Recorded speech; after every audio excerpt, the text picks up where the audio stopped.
There are many videos out there explaining you in length how layers and masks work in Godot, but I don't find many, or if any at all, that talks about how Godot actually uses them under the hood. I'm going to go in this video for you step by step through the Godot Collision Pipeline because it will be important at some point in your game dev career that you understand that layers and masks are only a small portion of it, where the bottlenecks of FPS drops actually occur, and how you can avoid them in the first place.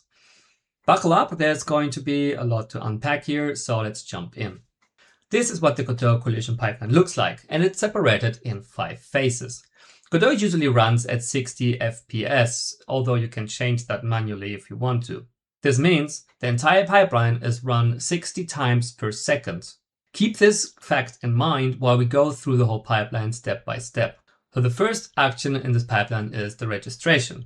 After that, we see the broad phase, a pair generation, a narrow phase, and then the response and callbacks. Now the first action in this pipeline is the registration. Whenever you use the .instantiate method and something with a collision shape plops into existence, the Godot physics server will basically register and save 3 things. First, it saves the AABB of the object. It saves the set layers and masks for that object and the object type, area, static, body, etc. I will explain what AABB are later, so bear with me for a moment here. The registration phase is usually quite cheap, unless you instantiate and destroy hundreds of objects at once. I'll put out a video about object pooling very soon, where I tell you how you can mitigate these performance losses. But usually it should be fine if you don't instantiate 1,000 bullets every second and destroy them shortly after. So far nothing much has happened. The registration step is really just a preparation for Godot to handle the important steps that come now. So let's jump into the broad phase. In the broad phase, we try to use cheap tests to determine if there is a potential collision between 2 objects. We determine who could collide with them and save it into a quad tree for the next phase that comes after. The cheap tests we use are called Axis Aligned Bounding Box, or short AABB, and the layers and masks. Now, for you to follow along, I need to explain what AABB are and how they work. Let's have a look at this object here. You can see there is a green outlining around this object. That is our axis aligned bounding box, or short AABB. It tries to form the smallest possible square around a collision shape. Now look what happens when I rotate this brick. The AABB is expanding. This means it needs more space to fit the object inside. We can scale that further. Let's say that I try to enlarge it by the factor of 10. Now our AABB has become quite large. Let me bring another brick into this scene and move it over here. We duplicate this a few times and place it randomly around everywhere. Now what you can see is that some of these AABB now are overlapping. You can see this one and this one are considered to be possible collision partners now, with the large one in the middle.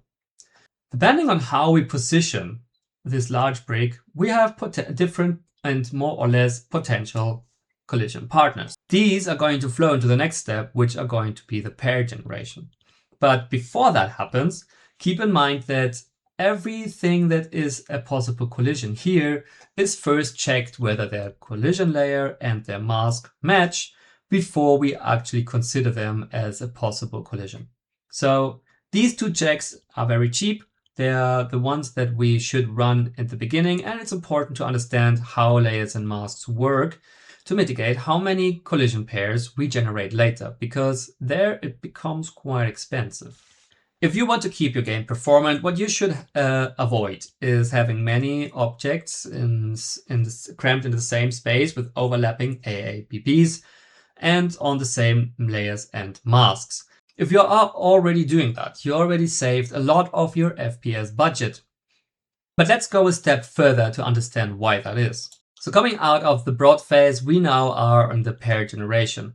Here we are creating a long list of unordered pairs that are unique. That means they cannot repeat.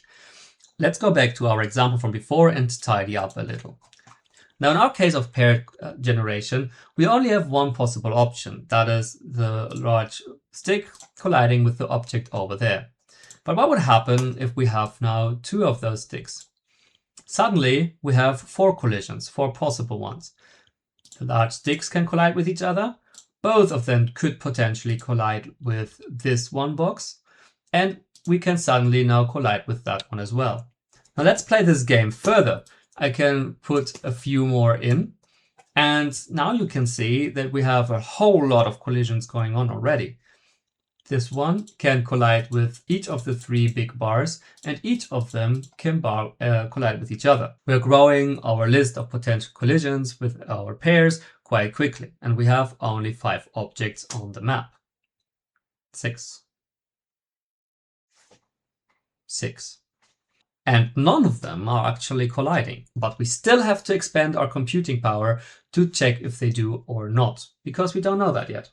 So, as you can see, our amount of possible collisions can grow fast.